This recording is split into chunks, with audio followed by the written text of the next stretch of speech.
I'm Maureen Ballatori, and this is Spilled Salt, a podcast on the thrills and spills from the food, beverage, and agriculture industries. Today's guest is Linda Alvarez. She is the CEO and co-founder of Levelle Nutrition. Levelle's mission is to create nutritional products tailored for female endurance athletes based on their individual needs. What this essentially means is they're creating a line of products specifically formulated for women. It's a huge opportunity in the market. There's not a lot of products out there that are specifically formulated for women, and Linda, who has a medical background, was really a great person to be able to pull some of this together. I'm very excited to have her on the podcast today, and I hope you enjoy the chat. Thanks for joining me today. We're gonna jump right into some questions. We'll kind of see how where the conversation goes from there, but I would love to have you start talking about Levelle Nutrition. It has a really unique line of products. Can you talk about the business a bit? Yeah, so Levelle Nutrition is, and first of all, actually, I want to say thank you so much for having me. I'm just excited to jump into it. But I'm so excited to be on the podcast and even share more about Levelle Nutrition. So we're a sports food company specifically focused on empowering female athletes with fuel formulated for their physiology. So I'm not sure if you know, but less than 2.5% of sports nutrition products target women, really hard air quotes there, without any clarification if they're made for women or just smaller, pinker versions of their male products. And so we had interviewed over 100 female athletes, and we were hearing this persistent theme of physical pain in response to these products. So women were encountering headache, nausea, vomiting, diarrhea, muscle cramps throughout the course of training for a marathon or even throughout a 26-mile marathon. And what was even more upsetting for my co-founder and I was that all of the women we spoke to were conditioned to think that the problem was their body and not the products on the market. And so that really put fuel to the fire for us to start Levelle and to really make products that were safe for active women at any age and any stage of their life cycle. So there are so many women who are physically active and pregnant or breastfeeding or going through menopause, and they shouldn't be neglected in the market because we think that their physiology is too different. We make up half of the population. You know, women, the power of women is substantial, and we need to be fueling women to run the world. That's a big part of what we do. I love it. So how did you make that connection? How did you determine that it was the products that these female athletes were consuming that was giving them these side effects with headaches and stomach aches and that kind of thing? Yeah, I mean, we spoke to women. So actually, when we started doing our customer discovery, my co-founder Stephanie and I, we were interviewing both male and female athletes. We started with marathoners, and the guys would typically tell us, "Oh, I did what I did in high school or college, and it still works for me." And we were like, "Good for you." And every woman we spoke to, when we got to the topic of nutrition, there was this hesitation, there was this pause. You could really see the pain point or the area of frustration, and it was all different levels. So it was women that were saying, I don't know what I'm supposed to take because there's conflicting information from the internet on my coach.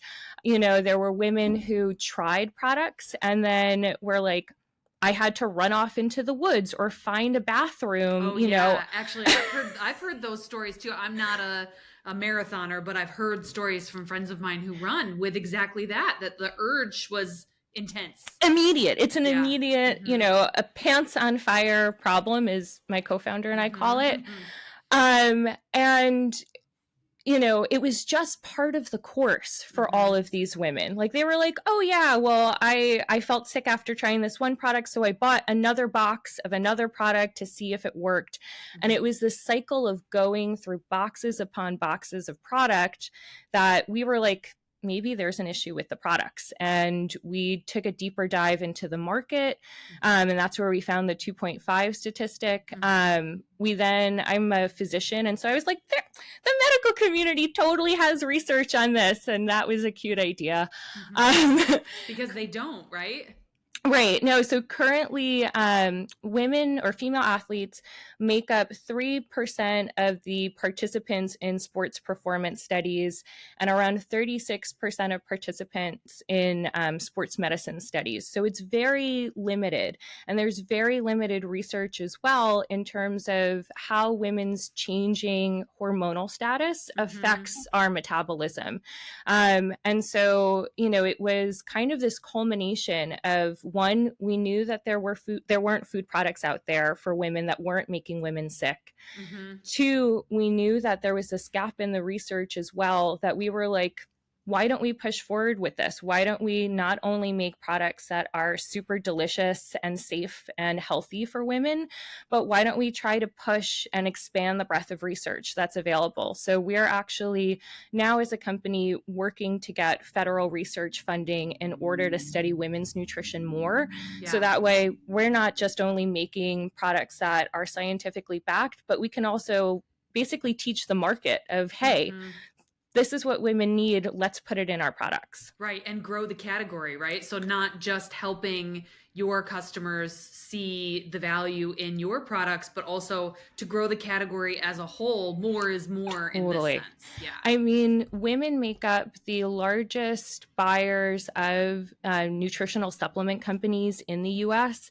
Yet I will tell you right now, when I do pitches, at the end of the pitch, there is always a question like, oh, well, how many women are actually athletes? And it's like, women are taking over sports. So in general, women make up over 40% of sports participants. In some sports, we're on track to supersede the male participation. So in marathon running, women in the US make up 47% of the participants, but we're participating at a rate faster than men.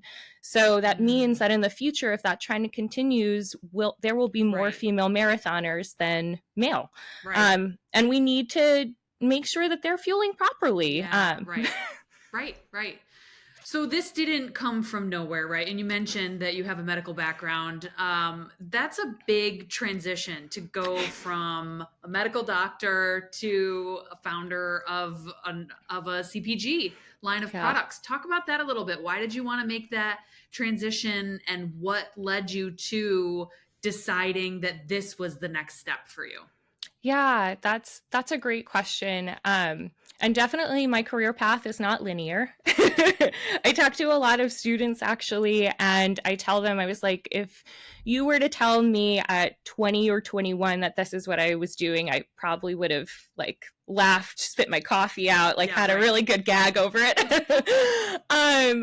But, I very much so on my career journey look to my core values in guiding what my next stage is. And so one of my core values is altruism, and really important to me is giving back to the community and taking care of that community.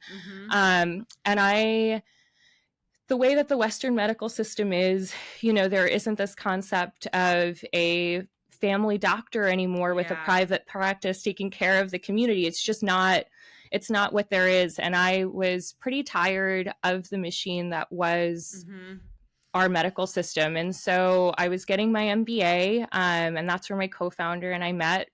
Levelle started out of a class project. And, after speaking to as many women as we did, we ended up winning a course competition, which was great. And we were like, maybe this is an idea that we can continue to take further. And for me, it spoke more to why I wanted to be a doctor. I saw this massive gap in the market because of the complexity of women's bodies. And I was like, I understand physiology, I understand biochemistry, I'm a massive foodie, so I love food science. And I was like, we can make this transition and really be the wave that's pushing for more female products, for more safe and healthy products for women. And for me, that felt really impactful. I'm still frequently using a lot of my medical knowledge. So we deep dive into research a lot. I speak a lot too about what it means for women's nutrition. We do a lot of what's called triaging. So that is still a very applicable skill. And then two, I encourage like anybody who is thinking about starting a business or taking another step in their business to always talk to customers to get that insight, because frequently your hypothesis is wrong. And that means that it was a good hypothesis and a good test. But being able to interact with so many people and really using those skills that I had in patient interviewing to go into customer discovery was like, it was such a perfect match. Yeah, right. What was the moment that you decided that you were going to leap into this, and that, you said it started as a class project and we said, maybe this is an idea we could run with. What was the moment that you committed to, instead of maybe this is something we can do, to we're doing this? Yeah, I have taken other pivots in my career before, and I frequently say that I don't gamble, but I bet on myself. And I know what my capabilities are. As we were doing the interviews, even before we knew that we were going to launch into a company, so many of the women that we spoke to were like, if you end up doing something with nutrition, let us know. It was making this direct impact for women. And I was at a point in my career where I knew I didn't want to go back to clinical medicine. I was also looking at kind of other sort of consulting jobs, and I was getting you're both overqualified and not qualified enough in what we were looking for. And I was like, I could run a company. My co-founder and I, we could do this together as a team. I believe in us. I know that there's the market for it. And it was, I remember it. It was in December of 2020 that I was just like, okay, I'm ready for this. That was the moment where I was like, I'm taking this bet on myself, and I know that we could do this. Yeah, that's great. Well, it seems that it's going so far so great. Talk a little bit about the traction that you've gained in the launch of this product, where you are, and kind of what some of your goals are too. So for anybody who can't see on video, these are our energy purees. So our first line of products are our energy purees. So we compete in the energy gel space, but we call ours energy purees after testing them with athletes. And they lovingly told us, they were like, oh, this is real food. This isn't a gel. Call these purees. And we were like, great. And so our energy purees are compact, single serving. They are made with all organic, vegan ingredients, so all plant-based. We avoid the top 9 FDA allergens. And really what we did was we cut out the additives and high glycemic sugars that we've seen correlate to the negative symptoms in women. So that way, one, we have a very clean label. Everything that you read on the label, you could buy at your supermarket.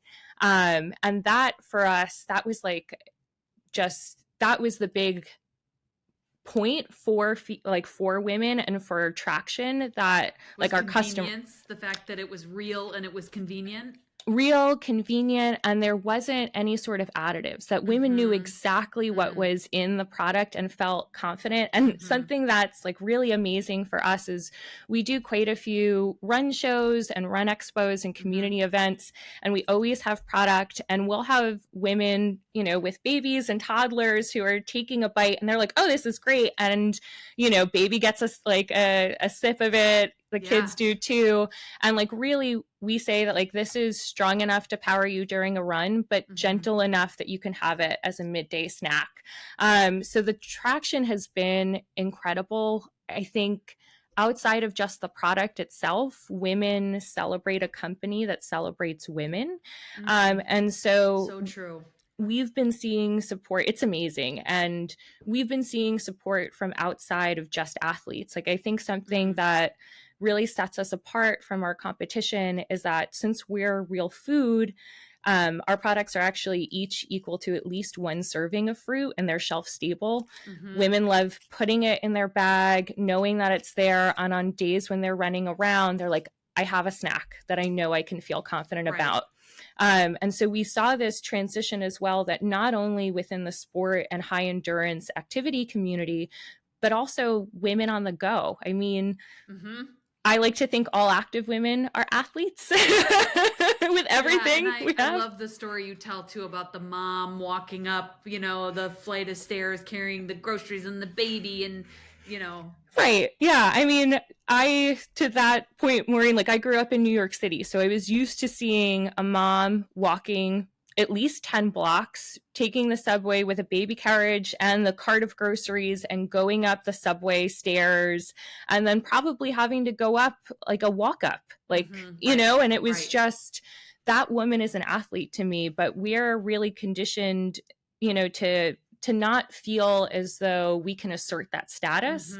And a big part of our empowerment is that acknowledging that in all women. That's fantastic. What are some of the biggest challenges that you've faced as you work toward continuing to grow this company?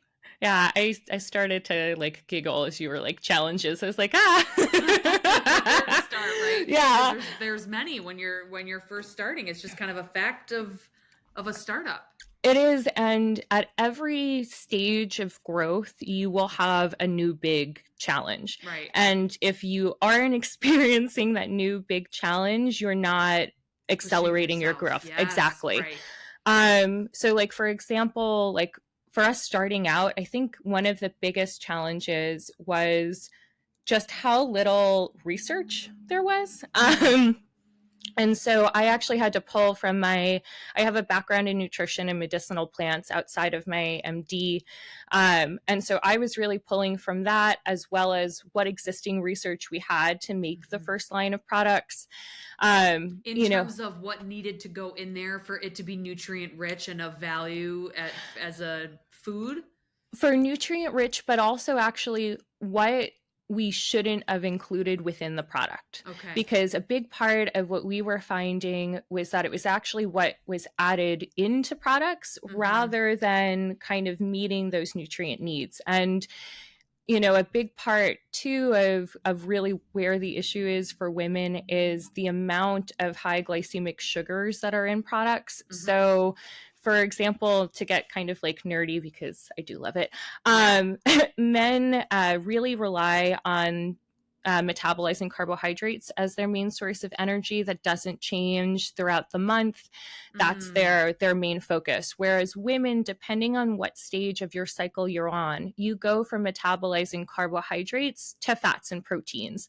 And so depending on the amount of carbohydrates and the types of sugars that are in these products, you can be having those situations where it's just too much of a glucose load that women can't metabolize it. And that's when you get those situations of, I need to run into the woods because, and so it was, how do we include those necessary nutrients while avoiding any sort of additions to the product that can make women sick? So like something that we did that's pretty uncommon in this space is that we actually don't add in electrolytes because so many athletes, we have the product itself naturally will have a little bit of like the minerals that you'll need from the fruit ingredients we use.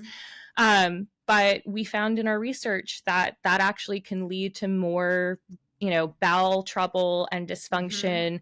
And women already who use those electrolytes are taking them supplementally. So we were like, how do we cut out kind of certain things that are in the standard of products, but we know that depending on where a woman is in her menstrual cycle can flip it in another direction. And then talking about how like your challenges grow, like right now, one of our challenges is that we're trying to essentially get financing for a machine that we know will allow us to really meet our demands and manufacture at a rate that is bringing down our cost of goods and increasing efficiency and really helping stimulate the economic development of the area that we're in. And so it's all of your challenges change as you go step by step. And it's a matter of how do you triage, how do you step back and look at the big picture and then figure out which of these challenges and problems need to be solved when, and how do you prepare yourself for the next set of them. Yeah. And I think too, it's what is a solution that can work right now so I can get this out the door. Like with the respect to that machine, I know that that's been on your radar for some time, but you figured it out, right? In terms of how to get product available so that you could hand it out because you knew that you needed people to start tasting it. So you started using the pilot plant, right? That the costs aren't ideal. That's at Cornell Agritech in Geneva. That the costs aren't ideal for long term, but it gets you what you need right now to kind of, and that's that triage concept, right? Yeah, it's exactly that. It's, how are we making sure that even if we're not able to completely solve the problem in the most beautiful way that we would want, you're just trying to get product out the door. So like, for example, we were like, okay, even though this machine would bring our cost of manufacturing down, we aren't able to show that demand without getting the product out. So we need to get the product out. And that was, how you have to kind of balance each of those situations. And you're going to always have those challenges that come out, but you have to take that step back to be like, where does this fall in the overall picture? How can I use the solution to this challenge to set me up for a better place in the next phase of growth I'm going into? Yeah. And what's your process on that, right? Because I think that for a lot of people, for some people that comes naturally, right? That you can kind of just step back and sort of see, I need this. And so this needs to come first. And this is a solution that will work now to get me here. And then I can do the next thing. But not everybody has a process for that or has a method that works. What's worked for you? And especially as a company with two co-founders, right? How do you and Stephanie work together in that way to kind of solve problems and prioritize different aspects of the business growth? Yeah, that's a great question. And honestly, too, I think having a co-founder really helps within that, because she and I will joke around frequently and we'll give each other a heads up like, oh, I'm going to be going down a sales funnel conversion hole. I might not resurface for a little bit. Yeah. And, we each have, I think, different tasks that we know that we're responsible for and kind of different areas. So like I do a lot of the forward facing work. She does a lot of the operations management, and having that partnership of these kind of not opposing forces, but two different areas that we need to focus on allows us to come to that middle point of being like, this is what's most important. This is how we leverage what you're working on to benefit what the other founder is working on. Yep. And taking that step back. So something that I like to do, I just transitioned to my second notebook. But something I like to do is actually, one, in the beginning of the day, I always write a to-do list, and kind of seeing everything there allows me to triage that list from the beginning. So that way then too, I'm not stuck on things that aren't going to give us as much of an output as the time investment. And at the end of the day, I write everything that I know we got accomplished. And what I do at the end of the week is I actually look through all of that, and I'm able to reassess, we spent way too much time on this aspect, when really it's not servicing what our overall goal is for sales conversions or overall traction. And it's having, I think, that record for yourself and that layer of accountability that is really important in being able to triage the situation and take a look. And, you think of it in terms of managing an ER, right? You're going to have people that come in with, a fever and a runny nose and still need to be taken care of. And then you also at the same time will have a massive emergency trauma bay scenario coming in that still needs to be cared for. And how are you managing all of that? Different senses of urgency on those. I think the part that you just mentioned about reflection, I think is a key skill for a lot of entrepreneurs if they haven't already incorporated that into their day to day or week to week or month to month. That it's one of the best things that you can do to make sure that what you're aiming toward is in alignment with where you're actually spending your time. And unless you're looking back at it and seeing whether that's with a list method or just taking time to sit and think and reflect on, did I make myself one step closer to the goal that I'm trying to get to? Or was I a little all over the place this week, not focused enough, spent time on the wrong things? And so that reflection piece is the way that you tell, right? Is your sort of central point of, am I on track or not? Yeah. And it's actually, and hearing you talk about it like that, it really reminded me of, when you're focusing as a founder and as an entrepreneur, it's really this autonomous machine. Mm-hmm. Like you are in a lot of ways, you're in charge. You're the captain. Captain, crew, and everything else in between. All of it. Right.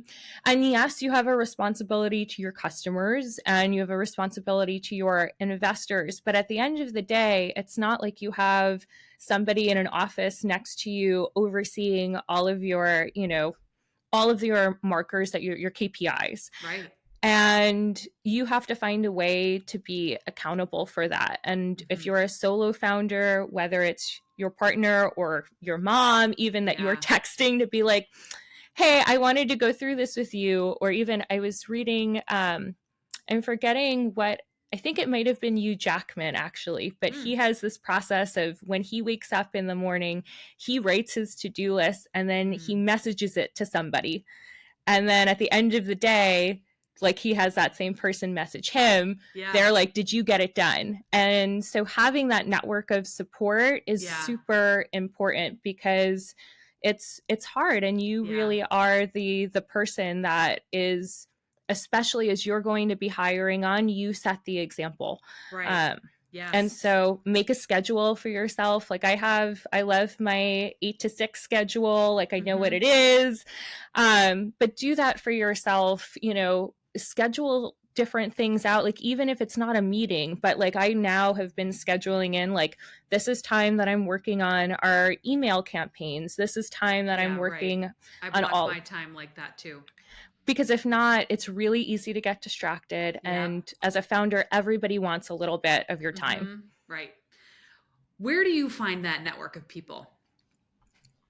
That's a good question. We have quite a few different networks of people. And I will say something that I appreciate about the entrepreneurship and founder space, and I can't speak to it in all sectors of this space, but at least in food and beverage. Agreed. I know where you're going with that. Totally keep going. Yeah. I mean, it's just a very welcoming environment. It's a helpful environment. All founders that are in this space are excited to help other founders, even if technically you would be considered competition. It's just the camaraderie that we all know how hard this is. And, we want to see you succeed based on your product. So for us, actually, like we started our company while we were getting our MBAs at Cornell. So Cornell was kind of one of our initial networks. And then if there are any like students listening, there are so many student competitions, which actually, Maureen, I think you judged one recently, didn't you? I mean, you judge a bunch of them, but I do judge a bunch of them. I do. I'm involved a lot. I try to give feedback, to folks who need it, especially in those very early stages. Yeah. And so the competition circuit, like, yes, it's very competitive, but that's an amazing network to get to meet other founders and other advisors. And then going out to networking events. We're at the stage now where we're not closed down anymore, which is great. You can go out. whether it doesn't have to necessarily be in your category in food. We're a part of like I Fund Women, which is an amazing network of women. I'm Latina, so we're a part of different like Latino focus groups. And so that's kind of how you can see getting into those networks. But it really is a community that is, if you ask for help, you'll have 5 hands raised in a room of 5 people.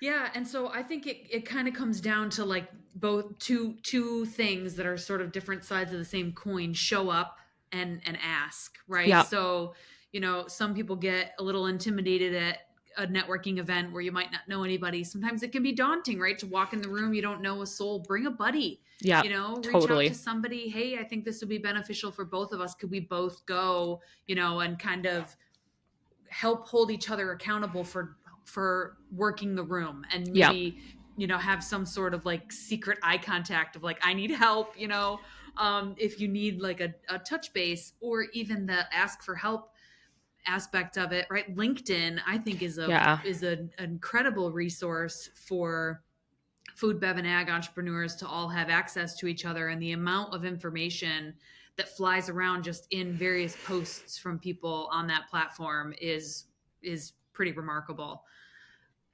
On a more positive note, let's talk about a big win. Like what's one of the biggest wins that you have found since starting the company? Yeah, so I will say that just like at every stage you have a challenge, at every stage you do have wins. Yeah. And two, that's always incredible. I will say one of our biggest wins is finally having a product in market that's available online. You could visit levelle.com, Levelle. But outside of that, it's really the interactions we get to have with women and female athletes. I have received so many hugs and thank yous, and like that at the shows that you do where you're popping up. Yeah. And it's just, that's not something that I was anticipating. Like the visceral, response to like, oh my gosh, you see me, you like hear me, you acknowledged me. And that is exactly why we started this company, was for women to feel seen, heard, and acknowledged. And that to me, I think, is always going to be like our biggest win. And every chance like we get to go out and meet more and more women, like it's my favorite thing. Yeah, fills your cup right up. That's great. It's the best. What's next?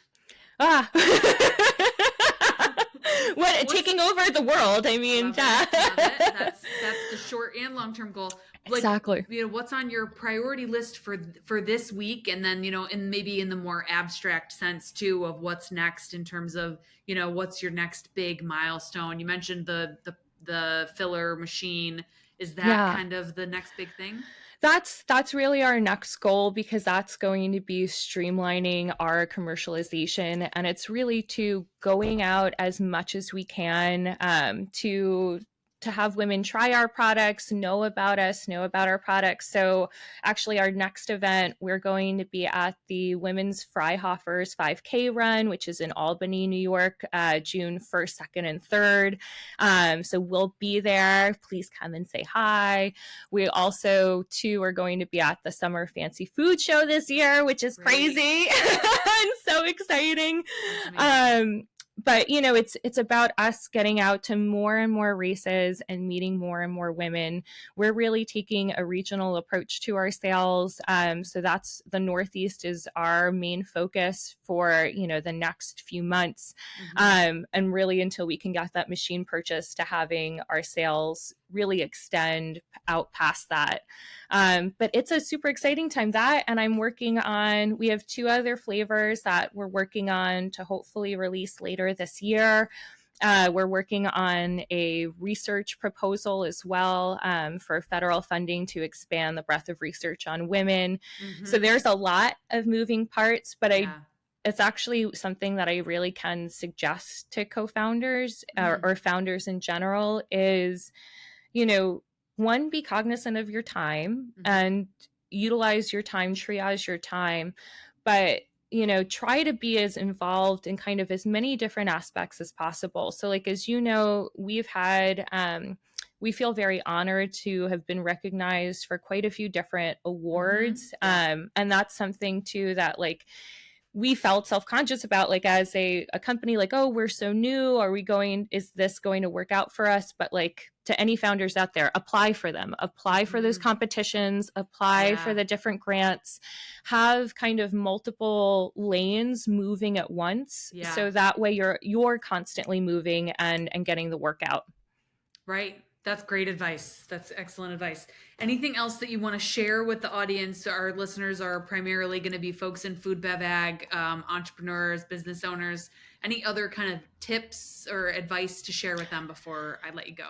Yeah, I mean, one, to your point, the food and ag community is a founder-friendly community. And so if anybody like wants to ever reach out, you can email me at linda@levelle.com. And I am always happy to talk to other founders. Our products are available online at levelle.com or levellenutrition.com. And so check us out, check out our products. If it really speaks to you, reach out to us, because we're always working with students and other young people in the community to really get the word out about our products. And enjoying every one of those cheerleading moments that you get too. Yes. Excellent. Thanks so much for your time, Linda. This was fantastic. Really appreciate your insights and what you're building at Levelle Nutrition. Thanks for your time. Thank you. Thank you, Maureen. I really appreciate it, and wishing you the best of luck, because this podcast is incredible and it's needed in the food space. Thank you. Thanks. I'm excited to get it out there. Thank you for listening to Spilled Salt. I'm Maureen Ballatori. For more information about the podcast, visit www.29designstudio.com. If you have questions for me, you can submit them through the contact form on the website. Be sure to like and subscribe wherever you listen to podcasts so you never miss an episode.